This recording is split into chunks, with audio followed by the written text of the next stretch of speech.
नमस्कार. मागच्या पाठामध्ये आपण भाषेचं स्वरूप याविषयी थोडीशी माहिती घेतली. उर्वरित आज आपण पाहणार आहोत. मागच्या पाठात भाषा आणि संदेशन, प्राण्यांचे भाषिक संदेशन, संदेशनाचे प्रकार, भाषिक संदेशनाचे स्वरूप, भाषा व भाषण, उच्चारण, लेखन आणि लिपी इथपर्यंत आपण आलो होतो. त्यातल्या भाषिक संदेशनाचं पहिलं स्वरूप जे आहे तिथपर्यंत आपण पाहिलं. पण नंतर भाषा आणि भाषण हे जे आहे त्यामध्ये उच्चारण, लेखन आणि लिपी याबद्दल थोडीशी पुसटशी तुम्हाला माहिती दिली होती. त्यात काही मुद्दे आपण चर्चिले होते. त्याच आधारे पुढे भाषेची लक्षणं कोणकोणती आहेत या बाबतीत आज आपण चर्चा करणार आहोत. भाषेचं स्वरूप एकंदर अभ्यासणार आहोत. तर त्यामध्ये भाषेची लक्षणं अभ्यासताना काय विचार करावा लागतो, तर प्राण्यांना ध्वनी काढता येत असला तरी प्राण्यांना भाषेचा विकास करता आला असं नाही. मानवाने ध्वनी या माध्यमाचा भाषेसाठी उपयोग केला, त्याचा विकास केला आणि ध्वनींच्या माध्यमातून वैशिष्ट्यपूर्ण भाषा मानवाने निर्माण केली. जगात निरनिराळ्या असंख्य भाषा बोलल्या जातात. प्रत्येक भाषेत तिची स्वतंत्र एक नियम व्यवस्था आहे. असं असलं तरी व्यावहारिक ज्यावेळी आपण बोलतो, भाषिक व्यवहार ज्यावेळी साधतो त्यावेळी काही महत्वाच्या बाबींकडे आम्हाला लक्ष द्यावं लागतं. चार्ल्स हॉकेट याने a course in modern linguistic या ग्रंथात भाषेची प्रमुख 7 लक्षणं सांगितलेली आहेत. कोणती आहेत ती 7 लक्षणं? पहिलं लक्षण त्याने सांगितले द्विस्तरीय रचना. दुसरं लक्षण सांगितलंय निर्मितीशीलता. तिसरं लक्षण सांगितलंय हेतुनिरपेक्षता. चौथं लक्षण सांगितलंय आदला बदलता. 5वं लक्षण सांगितलंय विशिष्टता. 6वं लक्षण सांगितलंय स्थल कालातीतता आणि 7वं लक्षण सांगितलंय सांस्कृतिक संक्रमण. काय ही द्विस्तरीय रचना? पहिलं जे लक्षण सांगितलंय द्विस्तरीय रचना, तर ती काय आहे? तर कोणत्याही भाषेत ध्वनींची संख्या ही मर्यादित असते. 30 ते 40 स्वनिमांच्या साहाय्याने माणूस भाषिक व्यवहार पूर्ण करतो.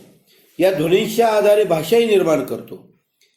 पण याला स्वतःचा अर्थ नसल्यामुळे मानव त्याची विशिष्ट प्रकारची रचना करून अनेक प्रकारचे अर्थ व्यक्त करणारी भाषिक रचना माणूस तयार करतो, म्हणजे स्वनिम तयार करतो. उदाहरणार्थ क, र, म यांना काही स्वतंत्र असा अर्थ नाही. यात भाषेचे 2 विशेष असतात. पहिली गोष्ट आहे, भाषिक ध्वनींची संख्या मर्यादित असते आणि या मूळ भाषिक ध्वनींच्या असंख्य प्रकारच्या रचना तयार करता येतात. प्राण्यांच्या भाषेत अशी द्विस्तरीय भाषा व्यवस्था नसते. त्यामुळे मानवाप्रमाणे प्राण्यांना भाषेचा विकास साधता आला नाही. या भाषेच्या द्विस्तरीय रचनेमुळे मर्यादित सामग्रीच्या आधारे असंख्य प्रकारचे आशय व्यक्त करता येतात. दुसरा जो मुद्दा आहे तो आहे निर्मितीशीलता. भाषेत पूर्वी कधीही नसलेले शब्द आपण उच्चारू शकतो. ऐकणारा तो ऐकतो आणि त्याचा अर्थबोधही त्याला होतो.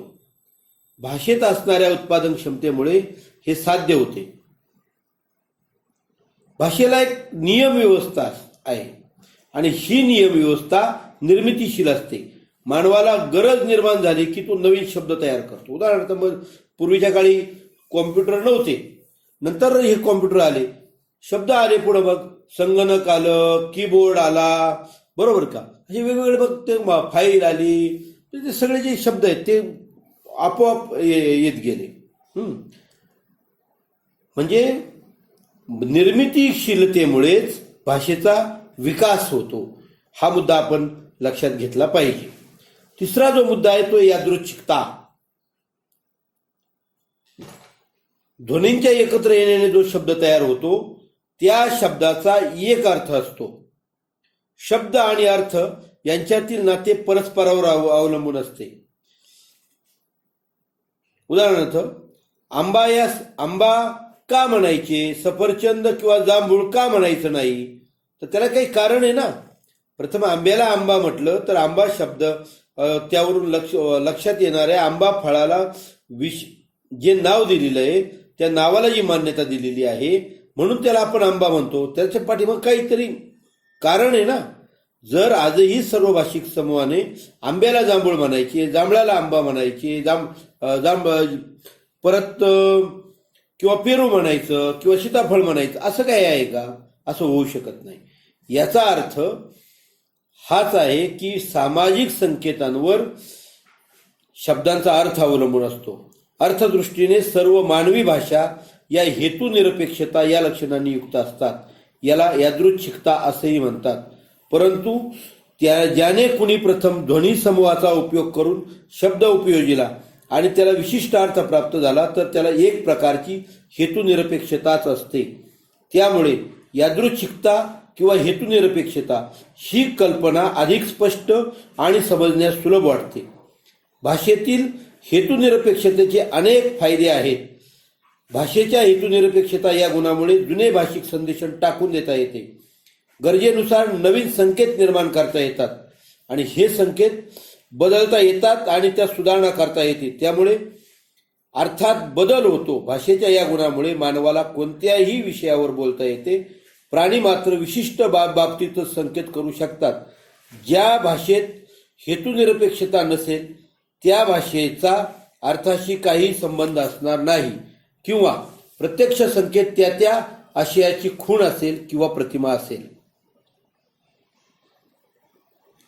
ही हेतुनिरपेक्षता भाषेनुसार बदलते. म्हणून प्रत्येक भाषेत वस्तूंना निरनिराळी नावं दिलेली असतात आणि त्यामुळंच जगातील भाषा एकमेकीपेक्षा वेगळी. चायनीज जापनीजपेक्षा वेगळी. जापनीज इराकी प्रांतात जी भाषा बोलली जाते, गल्फ कंट्रीमध्ये जी भाषा बोलली जाते त्यापेक्षा वेगळी आहे. त्यापेक्षा श्रीलंकन भाषा वेगळी आहे. त्यापेक्षा भारतीय भाषा वेगळ्या आहेत. भारतातल्या परत उपभाषा वेगळ्या आहेत. परत बोलीभाषा वेगळ्या आहेत.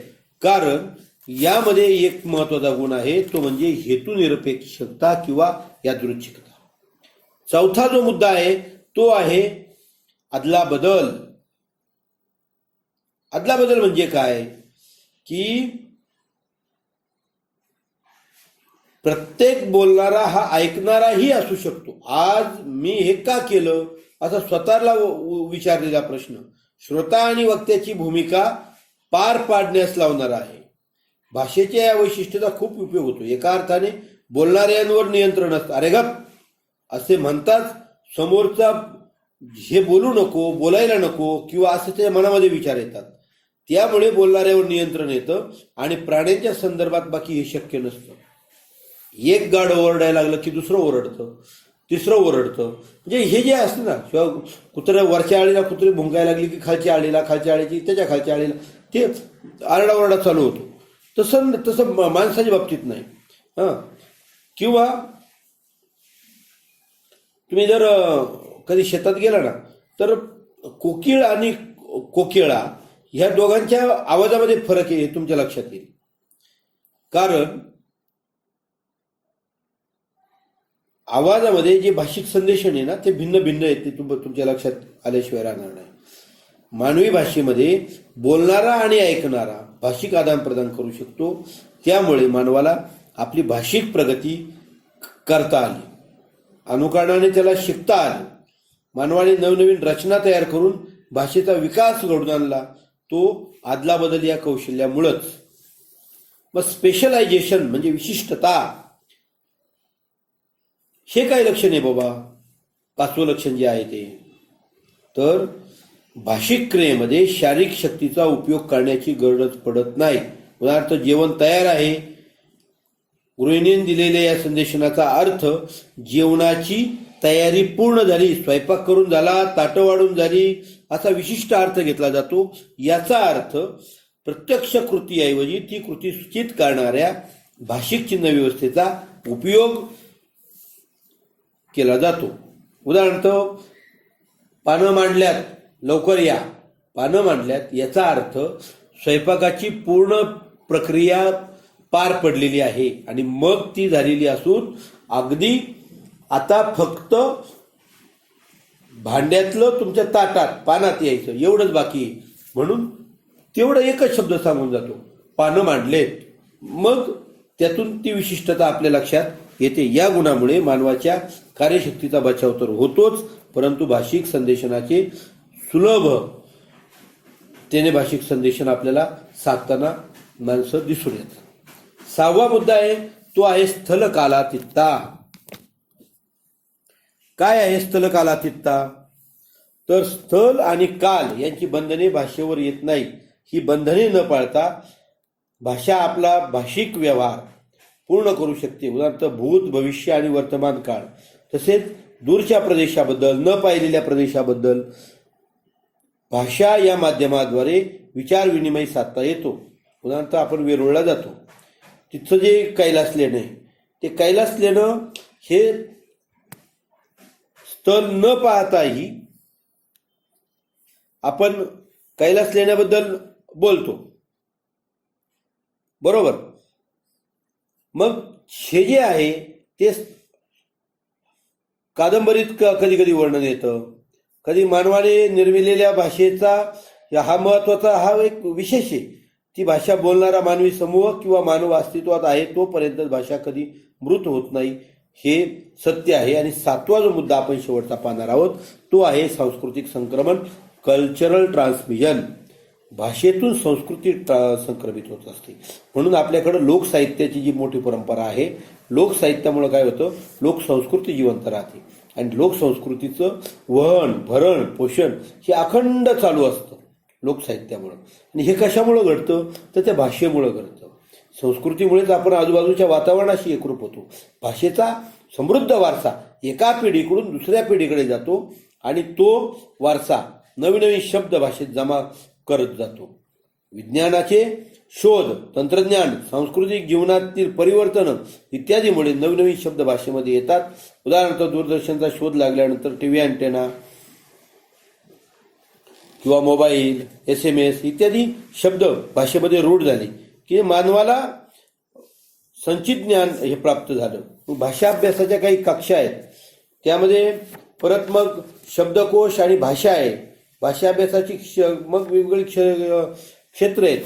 सामाजिक भाषा विज्ञान, मानवी भाषा विज्ञान, मनोभाषा विज्ञान ही अभ्यासाचे आपल्याला क्षेत्र दिसून येतात. त्याचबरोबर काही घटक आहेत या अभ्यासाचे, वर्णनात्मकता, गतिशीलता, उपयुक्तता या घटकांच्या आधारे आपल्याला तो अभ्यास करावा लागतो सामाजिक भाषा विज्ञानाचा. मानवी भाषा विज्ञान ही एक वेगळी शाखा आहे आणि मनोभाषा विज्ञान ही एक वेगळी शाखा आहे. यांचा सुद्धा आपल्याला अभ्यास यामध्ये करता येतो. त्याबरोबर उपयोजित भाषा विज्ञानाचाही आपल्याला इथं मागोवा घेता येईल. व्यवहाराची भाषा आणि साहित्याची भाषा ही वेगवेगळी आहे. तर हा जो पुढचा जो टॉपिक आहे तर तो आपण पुढच्या लेक्चरमध्ये पाहणार आहोत. तुर्तास आपण इथंच थांबूयात.